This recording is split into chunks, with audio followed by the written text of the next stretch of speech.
விளக்கேற்றுதல் என்பது இந்து சமய மரபிலும் பாரதிய கலாச்சாரத்திலும் வெறும் ஒரு சடங்காக மட்டும் பார்க்கப்படுவதில்லை. இது மனிதனின் ஆத்மாவை இறைத்தன்மையோடு இணைக்கும் ஒரு பாலமாகவும், வாழ்வின் இருளை நீக்கி ஞானத்தின் பாதையை காட்டும் ஒரு கலங்கரை விளக்கமாகவும் கருதப்படுகிறது. தமசோ மா ஜ்யோதிர்கமய, அதாவது இருளிலிருந்து என்னை ஒளிக்கு அழைத்துச் செல் என்ற வேத மந்திரத்தின் சாரமே விளக்கேற்றுதலில் அடங்கியுள்ளது.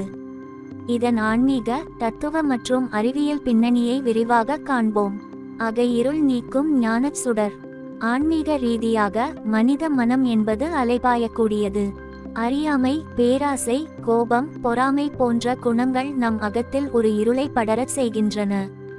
இந்த இருளை தர்க்கத்தாலோ அல்லது புத்தக அறிவாலோ மட்டும் நீக்கிவிட முடியாது. அதற்கு இறைவனின் பேரருள் தேவைப்படுகிறது.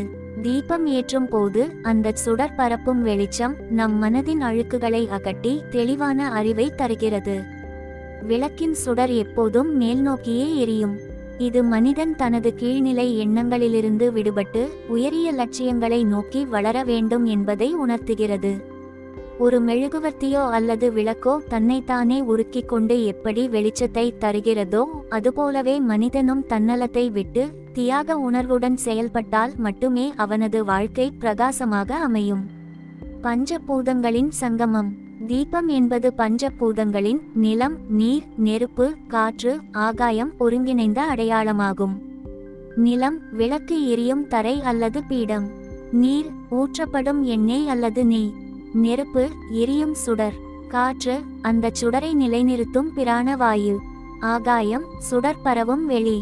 இந்த 5 பூதங்களையும் ஒன்றிணைத்து நாம் தீபத்தை ஏற்றி வழிபடும்போது இயற்கையின் சக்திகளுடன் நாம் இணக்கமாகிறோம். இதுவே பிரபஞ்சத்தின் ஆற்றலை நம் வீட்டிற்குள் ஈர்க்கும் ஒரு நுணுக்கமான முறையாகும். எண்ணெயும் திரியும் ஆன்மாவின் உருவகம். விளக்கேற்றுவதில் உள்ள ஒவ்வொரு பொருளுக்கும் பின்னால் ஒரு ஆழ்ந்த தத்துவம் ஒளிந்துள்ளது. திரி, இது நம்முடைய அகங்காரம் அல்லது நான் எனும் உணர்வை குறிக்கிறது.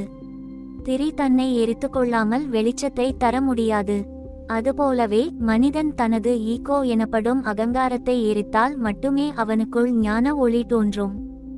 எண்ணெய், நெய், இது நம்முடைய கர்ம வினைகள் அல்லது மாயையை குறிக்கிறது.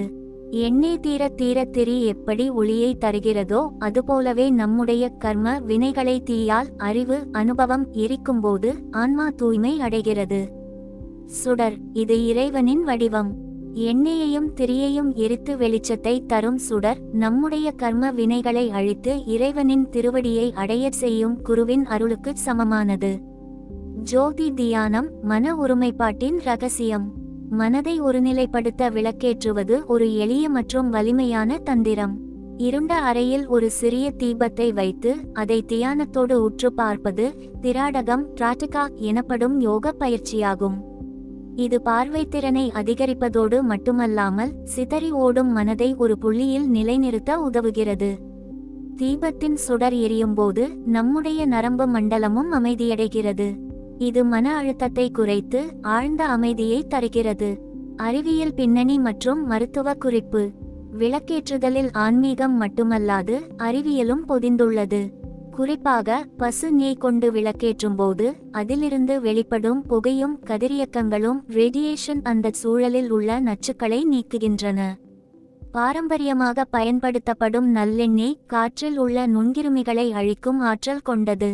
விளக்கு எரியும் வெப்பம் அந்த அறையில் உள்ள காற்றை சுத்திகரித்து மூச்சு பாதைக்கு நன்மையளிக்கும் அதிர்வுகளை உருவாக்குகிறது. இல்லத்தில் தீபமேற்றும் முறை மற்றும் பலன்கள்.